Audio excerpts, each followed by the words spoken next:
എടി നമ്മുടെ മോന്റെ കൂട്ടുകെട്ടൊന്നും ഇപ്പൊ ശരിയല്ല. അതെ ചേട്ടാ, അവന്റെ സ്വഭാവം ഇപ്പൊ ഒരുപാട് മാറിയിട്ടുണ്ട്. ചേട്ടാ നോക്കിക്കേ, അവന്റെ റൂമിൽ നിന്ന് കിട്ടിയതാ. എടി ഇത് കഞ്ചാവും MDMA പോലത്തെ ഡ്രഗ്സ് ഒക്കെയാ. അയ്യോ, ഒന്നേ ഉള്ളെങ്കിലും ഒലക്കി കടിച്ച് വളർത്തണമെന്നാ പറയുന്നത്. നമ്മളിനി എന്താ ചെയ്യാ? അവൻ വരട്ടെ ചോദിക്കാം. എന്റെ റൂമിൽ 1-2 പാക്കറ്റ് ഉണ്ടായിരുന്നു. ആരാ എടുത്തത്? അവളല്ല, ഞാൻ ആൾക്കാർ നശിപ്പിച്ചു കളഞ്ഞ.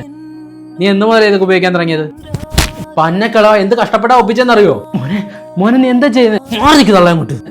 ലക്ഷ്മി, ഒരു കാര്യം ഞാൻ പറഞ്ഞേക്കാം, ഞാൻ തിരിച്ചു വരുമ്പോ എന്റെ സാധനം കിട്ടില്ലേ വീണ്ടും തീടും ഞാൻ. ഹലോ, വിഷ്ണുവിന്റെ അച്ഛനല്ലേ? അതെല്ലോ. വിഷ്ണുവിന്റെ വണ്ടി ആക്സിഡന്റ് ആയി, എത്രയും പെട്ടെന്ന് ഹോസ്പിറ്റലിൽ വരണം കേട്ടോ. ഞങ്ങൾ എത്രയും പെട്ടെന്ന് അങ്ങോട്ട് വരാം. മിനിമം ഒരു 6 മാസമെങ്കിലും ബെഡ് റെസ്റ്റ് വേണ്ടി വരും. എപ്പോഴും കൂടാലും വേണം കേട്ടോ.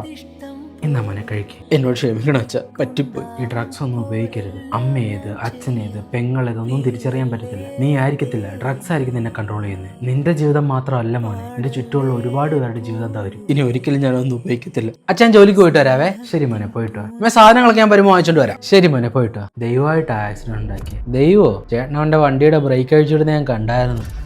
കൊല്ലണമെന്ന് വിചാരിച്ചത്, അല്ലെങ്കിൽ അവൻ നമ്മളെ കൊന്നേനെ. അതുകൊണ്ടെന്താ, നമുക്ക് നമ്മുടെ മോനെ തിരിച്ചു കിട്ടിയില്ലേ? ആ ചാത്തനെ പോയിച്ച് പുറത്തും ചാടിച്ചു.